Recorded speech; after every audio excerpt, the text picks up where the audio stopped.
Génesis 17 para saber de quién se trata Melquisedec. Disculpa, Les voy hermano, a leer ¿en Génesis cuál? Génesis, Génesis 14, 17. Dice, cuando volvía de la derrota de Laomer y de los reyes que con él estaban, salió el rey de Sodoma a recibirlo al valle de Sabé, que es el valle del rey. Entonces Melquisedec, rey de Salem y sacerdote del Dios Altísimo, sacó pan y vino y le bendijo diciendo, bendito sea Abraham del Dios Altísimo, creador de los cielos y de la tierra, y bendito sea el Dios Altísimo que dio a Abraham y le dio a Abraham los diezmos de todo. Entonces el rey de Sodoma dijo a Abraham, dame las personas y toma para ti los bienes. ¿Ya? Y respondió Abraham al rey de Sodoma, he alzado mi mano a Jehová, Dios Altísimo, creador de los cielos y de la tierra, que desde un hilo hasta una correa del calzado nada tomaré de todo lo que es tuyo, para que no digas que yo enriquecí a Abraham. ¿Ya? Para que entendamos más o menos de quién se trataba de Abraham. Todos dicen que era un anticipo de Cristo, pero no hay ninguna, es lo que más sale de Melquisedec. ¿Ya? Hermano, hoy día vamos a ver el capítulo 7 de Hebreos, que nos habla del título Un mejor sacerdote y un mejor sumo sacerdote. Hebreos 7, un mejor sacerdocio y un mejor sumo sacerdote.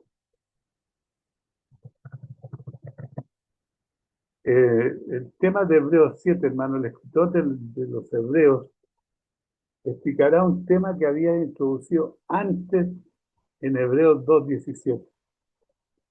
Jesús como nuestro sumo sacerdote. Él va a volver a ese tema que ya había introducido en Hebreos 2:17. ¿Cierto? Jesús como nuestro sumo sacerdote. Él había comenzado a tratar el tema de Hebreos 5:10, pero tuvo que pasar un tiempo, hermano, advirtiendo a todos los desalentados cristianos, ¿no es cierto?, sobre el peligro de no continuar y progresar en su vida cristiana. En eso se estuvo, ¿no es cierto?, entreteniendo, advirtiendo a estos desalentados cristianos, ¿no es cierto?, del peligro de no continuar en su vida con Cristo. Porque estos judíos cristianos, hermanos, estarían muy interesados en Jesús como sumo sacerdote, pero ellos tenían una objeción intelectual ante la idea. Esto, hermano, era totalmente humano lo que ellos pensaban, ¿no es cierto? Porque Jesús no venía de una tribu sacerdotal como la tribu de Leví o de la familia sacerdotal de Aarón, ¿ya? Él no venía de esas tribus, porque él no fue nombrado por los hombres como sumo sacerdote. Él no fue, como les dije la otra vez, por voto familiar, por voto popular. Dios lo instauró, ¿no es cierto?, como el sumo sacerdote. El autor de Hebreo quiere eliminar estos problemas intelectuales, ¿no es cierto?, en este libro, que los judíos cristianos tenían con el Evangelio. Porque estos problemas intelectuales les estorbaban para poder continuar madurando en Jesús. ¿Ya? De la misma forma, hermano, muchos cristianos se echaban en cosas intelectuales que podrían ser resueltas para que pudieran seguir adelante con Jesús. Si un cristiano está trabado con temas como la creación y la evolución, la validez de los milagros u otras cosas por el estilo, hermano, ellos necesitan solucionar sus dudas y solamente ahí van a poder avanzar con Jesús. Mientras no solucionen los problemas que tienen de la creación, de la evolución, de la validez de los milagros, ellos no van a poder avanzar con Jesús. Porque este capítulo también es importante. Nos muestra cómo deberíamos pensar acerca del sacerdocio y la ley del Antiguo Testamento. Melquisedec y su relación con el sacerdocio arónico, de Aarón. En Hebreos, el capítulo 7 que estamos viendo, versículos del 1 al 3, lo que sabemos de Melquisedec por Génesis 14, 18, 20, lo que les acabo de leer yo, ¿no es cierto? Porque este Melquisedec, rey de Salem, sacerdote del Dios Altísimo que salió a recibir a Abraham, que volvía de la derrota de los reyes y le bendijo, a quien asimismo dio a Abraham los diezmos de todos, cuyo nombre significa primeramente rey de justicia y también rey de Salem. Esto es rey de paz, sin padre, sin madre, sin genealogía, que ni tiene principio de días ni fin de vida, sino hecho semejante, hermano, al Hijo de Dios, permanece sacerdote para siempre. Algunos comentaristas dicen que era el anticipo de la presencia de Cristo, pero aquí nos dice solamente esto, y esto es lo que tenemos como base y fundamento para hablar de Melquisedec. Que salió a recibir a Abraham, que volvía de la derrota de los reyes, después que derrotó a los reyes, ¿no es cierto? Después que Abraham derrotó a los reyes, a la alianza de los reyes que habían tomado cautivo a su sobrino Lot, él se encontró con un misterioso sacerdote llamado Melquisedec, quien también era rey en la ciudad de Salem, un nombre antiguo para la ciudad de Jerusalén. La historia, hermano, nos muestra el peligro de combinar la autoridad civil con la religiosa. Por eso Dios les prohibió a los reyes de Israel que fueran sacerdotes, y a los sacerdotes les prohibió que fueran reyes. Melquisedec, que era rey de Salem y sacerdote del Dios Altísimo, esa es una única excepción. Sacerdote del Dios Altísimo, Melquisedec. No era solamente, hermano, un adorador del Dios verdadero. Tenía un honroso título de sacerdote del Dios Altísimo. La grandeza de Dios, magnífica la grandeza del sacerdocio del Melquisedec. Cualquier sacerdocio es evaluado de acuerdo al estatus de la deidad a la cual servían. Lo que significa, hermano, que Melquisedec debe haber sido un tipo de sacerdote altamente exaltado. Y le bendijo. Melquisedec bendijo a Abraham y Abraham le dio a Melquisedec el diezmo, ¿no es cierto? Los diezmos de todo lo que él tenía, y le diezmó a Melquisedec. En este caso, todo se refiere a todos los despojos de la batalla y a todas las posesiones que tenía Abraham en total, cuyo nombre significa primeramente rey de justicia y también rey de Salem. Y rey de Salem, esto significa, hermano, rey de paz. El nombre Melquisedec significa rey de justicia y también era rey de paz, porque el nombre de Salem significa paz. El orden es sutil pero importante. Primero, Melquisedec, a su mismo nombre, es llamado rey de justicia. Luego es llamado rey de paz, porque como siempre, hermano, la justicia viene antes que la paz. La justicia es el único camino verdadero a la paz, hermano. La gente busca paz escapando, evadiendo o comprometiéndose, pero solamente la encontrarán en la justicia o justificación. Sin padre, sin madre. No tenía Melquisedec padre ni madre, no han conocido. No se dice nada acerca de la genealogía, ¿ya? De la descendencia, de dónde viene, quién eran sus familiares. No.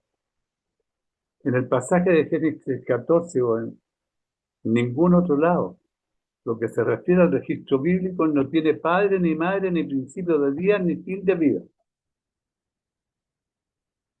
A pesar de que todos los comentadores están de acuerdo unos con otros, en este punto algunos piensan que sin padre, sin madre, sin genealogía, que no tiene principio de día ni fin de vida, sino hecho semejante al Hijo de Dios, significa, hermanos, que Melquisedec era un rey celestial. Si es que no es una aparición preencarnada de Jesús mismo. Pero estas son conclusiones que sacan algunos estudiosos de la Biblia. La Biblia no lo aclara, pero puede ser. Hecho, ¿por qué? Porque dice que es hecho semejante al Hijo de Dios. Melquisedec fue hecho semejante al Hijo de Dios. En realidad, no es que Jesús tenga un tipo de sacerdocio como el de Melquisedec, sino al contrario. Melquisedec tuvo un tipo de sacerdocio como el de Jesús, hecho semejante en Hebreos 7:3. Es apomonomeno, una palabra griega que no es usada en ninguna parte del Nuevo Testamento. Es una palabra sugerente que se utiliza en el activo de una copia facsímil o modelo de un pasivo hecho semejante a. Es como si el padre no pudiera esperar por el día de la entrada sacerdotal de su hijo en el velo, sino que debe anticipar las maravillas de su ministerio al personificar sus rasgos más importantes en miniatura.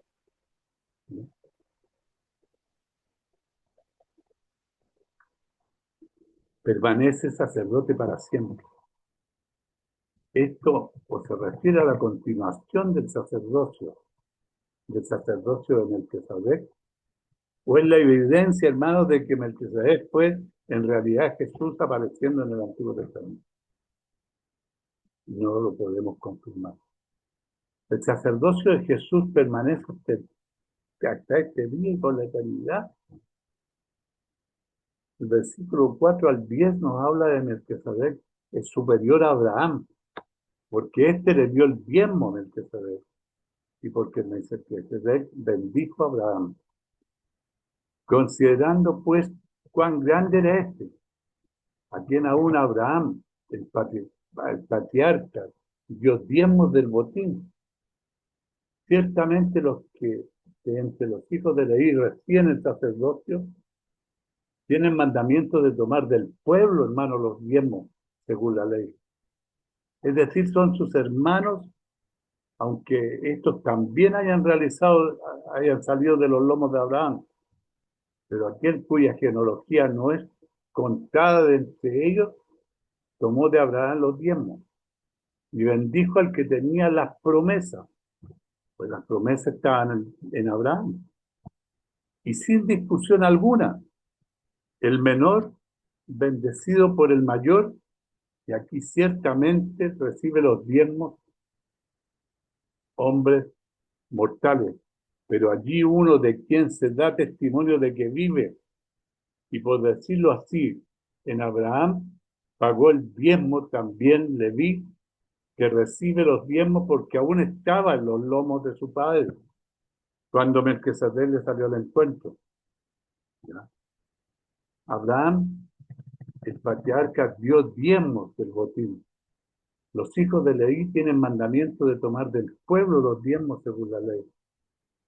El sacerdocio de Leví recibía los diezmos de Israel como un mandamiento. Abraham dio el diezmo voluntariamente a Melquisedec. Esto hace que lo que Abraham dio a Melquisedec sea más grande que el pago del diezmo por parte de Israel al sacerdocio instituido por Moisés, porque le dio el diezmo de todo lo que tenía, de, no solamente lo que le había quitado a los que asaltaron a su sobrino, sino que de todo lo que él tenía le diezmó, de todos sus bienes. También le vi que recibe los diezmos porque aún estaba en los lomos de su padre cuando Melquisedec le salió al encuentro, debido a que toda la tribu de Leví estaba genéticamente en los lomos de Abraham. Esto significa, hermano, que ellos aún no habían nacido, pero son los descendientes de Abraham. Cuando él hizo esto, por eso dice que estaba en los lomos, ¿ya? Estaban en su padre. Él hizo esto, vemos al sacerdocio de los levitas pagando el diezmo al sacerdocio de Melquisedec. Esto muestra, hermano, que Melquisedec está en una posición de autoridad sobre Abraham y sus descendientes Leví. Y por decirlo así es importante. En Hebreos 7:9, el autor de Hebreos sabe que en realidad está usando un punto alegórico, por lo que no quiere que se le tome demasiado literalmente. De la misma forma, el menor es bendecido por el mayor. Melquisedec, que es el mayor, bendijo a Abraham. Por lo tanto, Melquisedec mostró que era mayor que Abraham cuando le bendijo. En esta parte, Abraham aceptó que Melquisedec era mayor cuando recibió la bendición. La bendición de la que se habla aquí no es simplemente desearle bien a otros, ¿no es cierto? Lo cual también, pues, se ha hecho por menores a mayores, sino que es la acción de una persona autorizada para declarar las intenciones de Dios, de otorgarle cosas buenas a otros.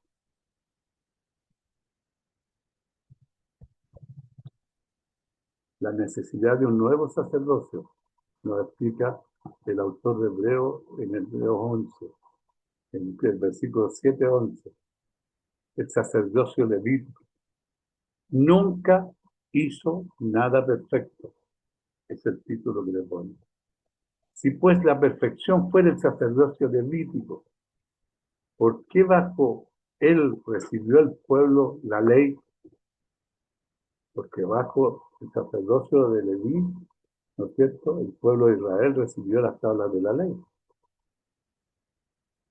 ¿Qué necesidad habría aún de que se levantase otro sacerdote según el orden de Melquisedec y que no fuese llamado según el orden de Aarón, que era el sumo sacerdote nombrado por Dios?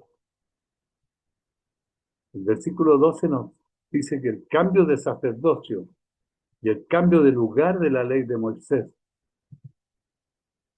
o sea que Dios, ¿no es cierto?, ¿por qué cambió el sacerdocio necesario?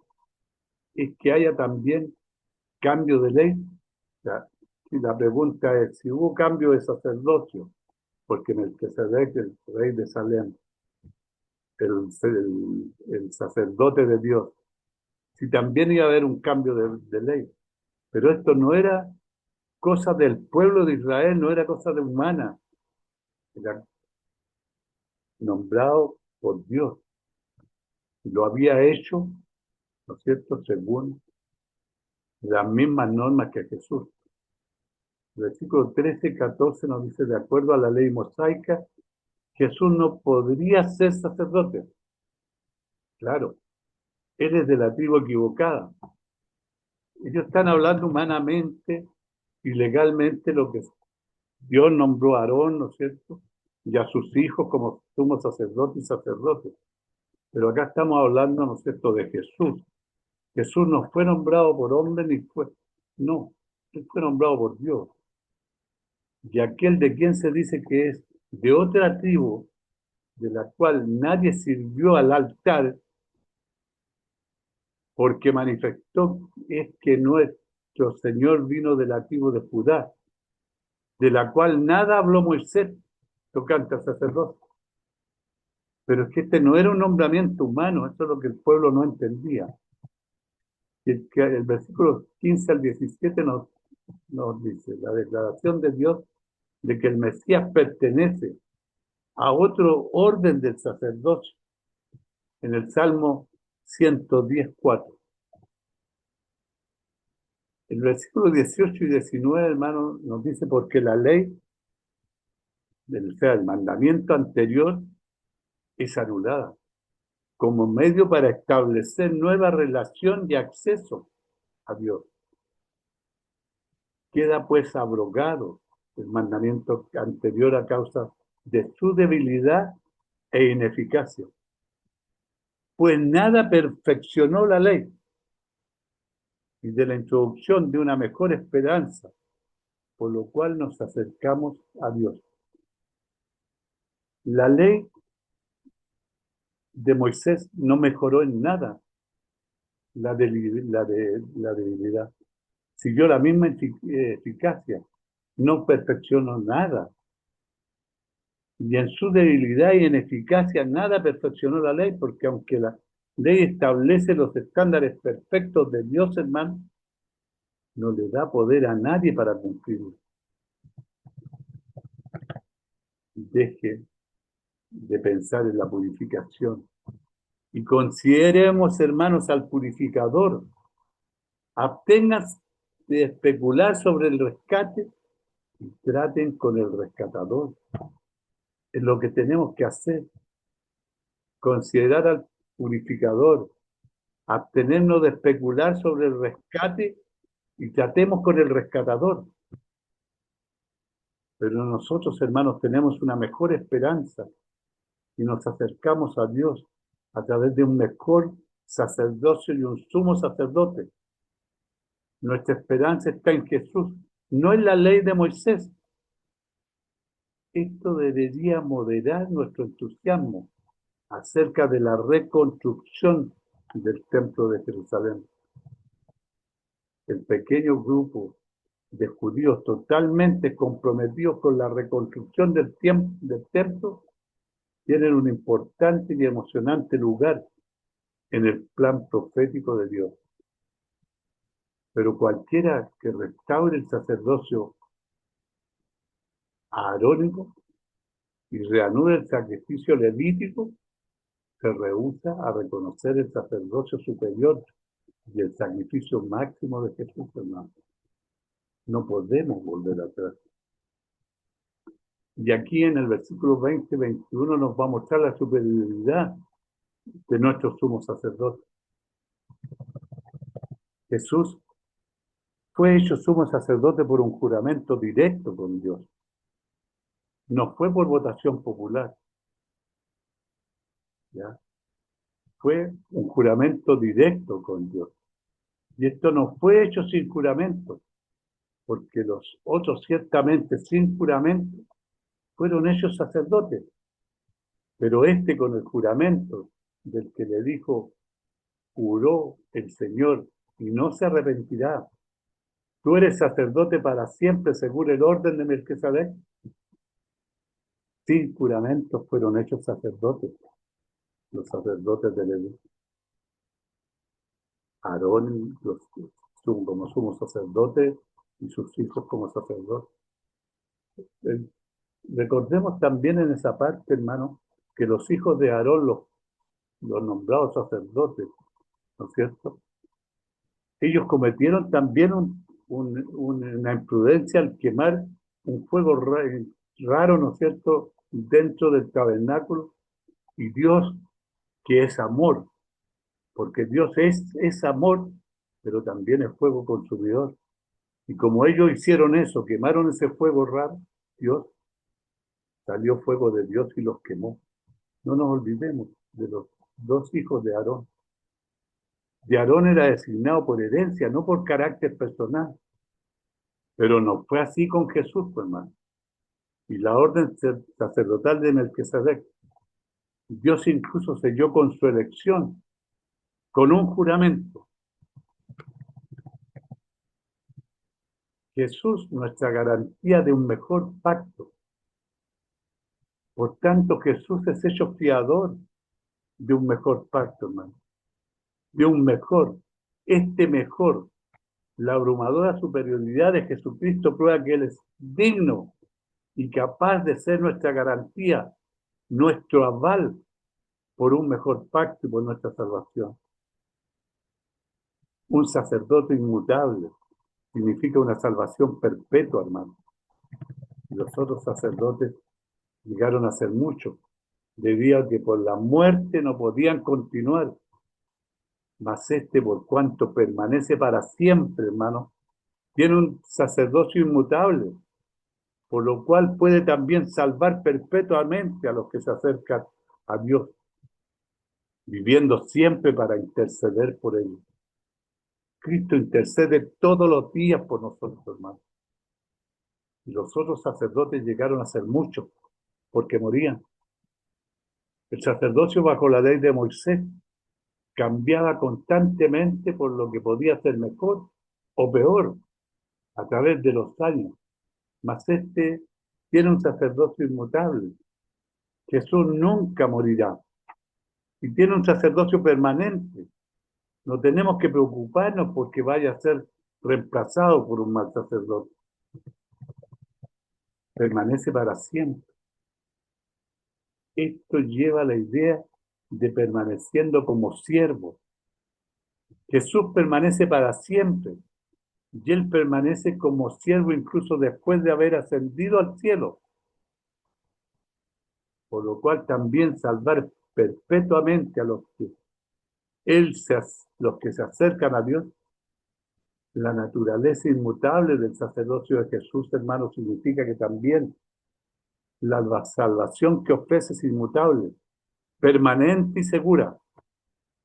La mayoría de las personas leen este versículo como si dijera que Jesús siempre puede salvar, pero es en realidad, dice que Jesús puede salvar perpetuamente, puede salvar por siempre, porque Él es nuestro sumo sacerdote por siempre. Él puede salvar para siempre. El verbo salvar, hermano, es utilizado como un estado absoluto, lo que significa que Cristo dará salvación en sentido más amplio. Él salva a la humanidad de todo aquello de lo que necesita ser salvada, a los que por él se acerca a Dios. Esto nos dice a quiénes puede salvar Jesús. Se refiere a aquellos que permanecen en el Hijo. Tienen comunión con el Padre. Una vez salvo, siempre salvo, una pregunta. ¿Puede un cristiano perder su salvación? No, hermano. Si permanecemos en Jesús, usted ni ningún cristiano que permanezca en Jesús tendría que preocuparse por eso. No, no tendríamos. Pero si nos alejamos, si recaemos, si nos apartamos de Jesús, ¿no es cierto? Si nos alejamos de Jesús, rechazamos a Jesús después de haberlo conocido, después de haber vivido, después de haber recibido las bendiciones, ahí no tenemos salvación. Él está siempre viviendo para interceder por nosotros. Ciertamente esto nos da fuerza, hermanos, saber que Jesús está orando por nosotros y que Él vive siempre para interceder por nosotros. ¿Cómo habrá animado esto a los judíos cristianos que se sentían deseos de renunciar a la vida cristiana, hermano? En Romanos 8, 33, 34 refleja la importancia que Pablo creía que era la labor intercesora de Jesús por nosotros. Ahí él se imagina a Jesús defendiéndonos contra cualquier acusación o condena a través de su intercesión por nosotros, hermano. Pablo se lo imaginaba. Nuestro bendito Señor está intercediendo por nosotros, pero de ninguna forma intenta apaciguar a Dios. Todo lo que el santo ser de Dios y su gobierno justo pudiera pedir, pues satisfecho en la cruz completamente y para siempre, hermano. Por eso la intersección de Jesús por nosotros no es una cuestión de aplacar a un padre enojado que quiere destruirnos. No se trata de recitar oraciones continuamente para interceder por su pueblo. Significa que continuamente nos representa ante el Padre para que podamos acercarnos al Padre a través de Él. Y para defendernos contra las acusaciones y ataques de Satanás, para eso está orando Jesús por nosotros. En Lucas 22, versículos 31 y 32 nos da un ejemplo de la intersección de Jesús por su pueblo. Dijo también el Señor: Simón, Simón, he aquí Satanás os ha pedido para zarandearos como el trigo, pero yo he rogado por ti que tu fe no te falte y que tú, una vez vuelto, confirma a tus hermanos. Jesús, hermano, ora para fortalecernos en las pruebas, ataques y acusaciones de Satanás. Pedro lo había negado, pero él estaba ahí para decirle: Satanás te ha pedido para zarandearlos, pero yo he rogado por ti, que no te falte tu fe, que es lo que tenemos que pedir nosotros, que no nos falte la fe, hermano. Jesús está mejor calificado para ser un sumo sacerdote que cualquier otro sacerdote de la orden de Moisés, de la ley de Moisés, porque tal sumo sacerdote nos convenía santo, inocente, sin mancha, apartado de los pecadores y hecho más sublime que los cielos, hermano, que no tiene necesidad cada día como aquellos sumos sacerdotes de ofrecer primero sacrificios por sus propios pecados y luego por los pecados del pueblo, porque esto lo hizo una vez y para siempre, ofreciéndose a sí mismo, porque la ley constituye sumos sacerdotes a débiles hombres, pero la palabra del juramento posterior a la ley, al Hijo hecho perfecto para siempre, sumo sacerdote para siempre, porque tal sumo sacerdote nos convenía, hermano, porque los sacerdotes bajo la ley de Moisés no tenían carácter personal del Hijo de Dios. Jesús es santo, inocente, sin malicia ni engaño, sin mancha, apartado de los pecadores, en el sentido de no compartir su pecado. Jesús es muy superior en su carácter personal que cualquier otro sacerdote terrenal, hecho más sublime que los cielos, porque el carácter perfecto de Jesús se demuestra por el hecho, primero, por su exaltación en el cielo. Segundo, por el hecho de que no necesita ofrecer primero sacrificio por sus propios pecados, lo que los otros sacerdotes necesitaban o necesitan hacer cada día antes de sus ofrendas, porque la ley constituye sumos sacerdotes a débiles hombres bajo la ley de Moisés. Los sacerdotes, hermanos, siempre fueron hombres débiles, pero Jesús es el Hijo, hecho perfecto para siempre, porque Él es el sumo sacerdote perfecto. Él pudo ofrecernos, hermanos, a sí mismo, ofrecerse a sí mismo como un sacrificio perfecto para nuestros pecados. Jesús está perfectamente calificado para ser nuestro sumo sacerdote perfecto. Perfecto para siempre, hermano. Que Dios los bendiga, hermano.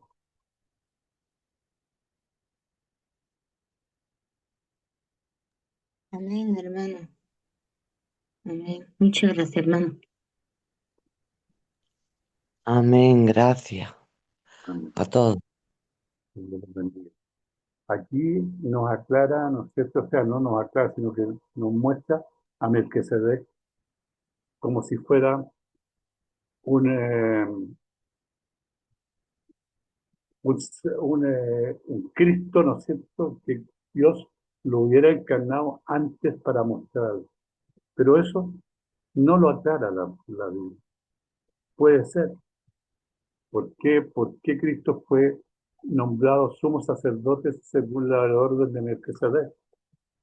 Sa- que Melquisedec no era superior a Cristo, no era superior a Cristo. Cristo era el Hijo de Dios y fue instituido sumo sacerdote por Dios, pero también lo era Melquisedec, el sacerdote de Dios.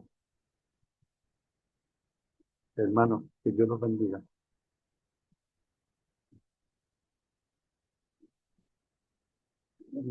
Está abierto el micrófono si alguien quiere opinar, decir algo.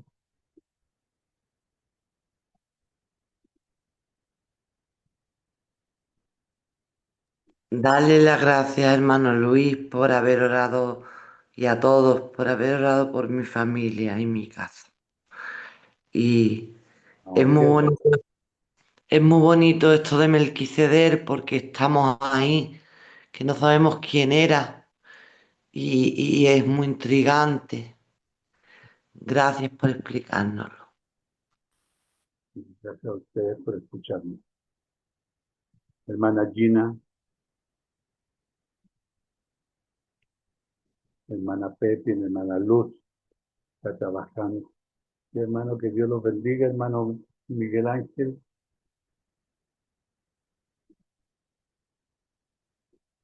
para que deje de grabar. Ya, hermano, nos vemos. Que Dios los bendiga. Un abrazo grande. No sé si nos veremos el resto de la semana, pero Bendiciones. trataré de estar con ustedes. Que Dios los bendiga. Un abrazo grande. Gracias, hermano. Hermano, Amén. Hermana Gina. buenas noches, hermano.